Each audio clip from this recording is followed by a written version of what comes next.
As a member of the opening government, I would like to argue for these 3 points. The first would be this case related to our concept or idea of colonialism.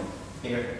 Second, how this particular case in history says a lot about the philosophy of how we, the state, America, is running a nation. And third, the immediate roles and functions of the state or the US government. But before, I would like to point out that the burden of the opposition team would be that they have to prove that this project, this moon landing, is a sole prerequisite to develop science. But it isn't. Theories on space and space explorations have been existing and has been there, and it will continue to exist without this particular project. This project doesn't mean that we're against moon landing, but the momentum, the time where it happened, and the socio-political situation behind it is what brings this motion that we think we needed to pass. If we did not do the moon landing in 1969, maybe the Chinese people will do this. And without such supremacy that we have built out of this kind of feeling of superiority, we would like to, we would be able to develop things all together globally. Back to our points. My first point would be this event correlated to colonialism. Let me remind all of you how our nation was first created. It was created out of the blood, the pain, and the colonizing of the indigenous peoples of our lands. Our moon landing is a product of such imperialistic, colonialistic mindset.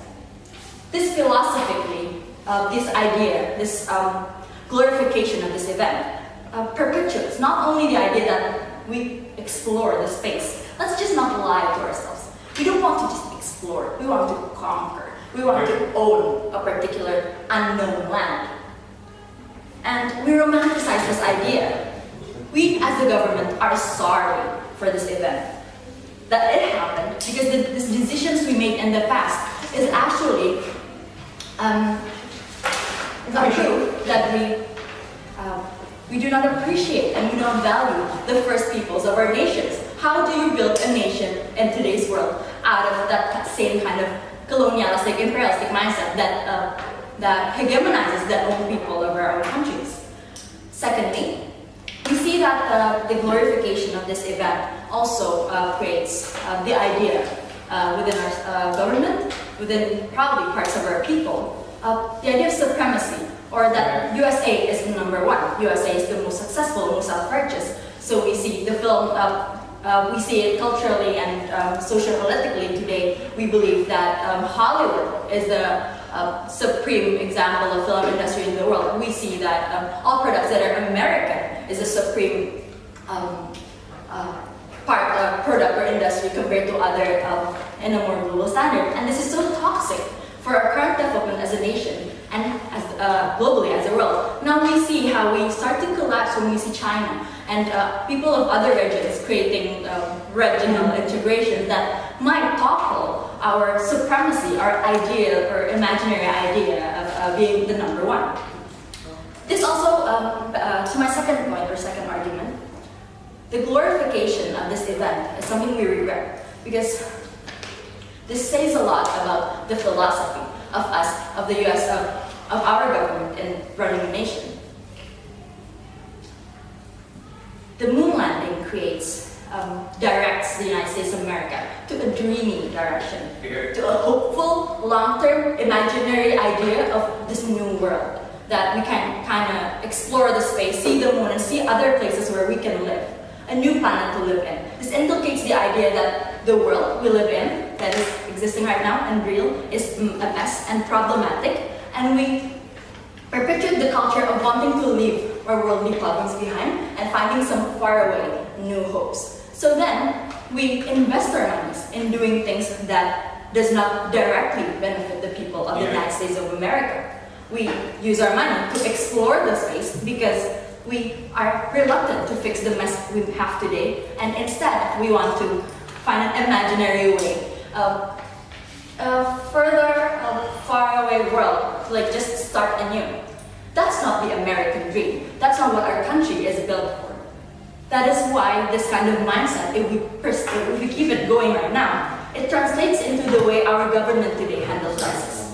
It translates into how we push away refugees, immigrants, back to their conflicting areas because we want a clean and new slate to start America and make it better, create a new world where no one is a criminal, where there is new hope. And these kind of philosophy, this kind of idea on how we run a nation stems from that, and that's what we overlook highly.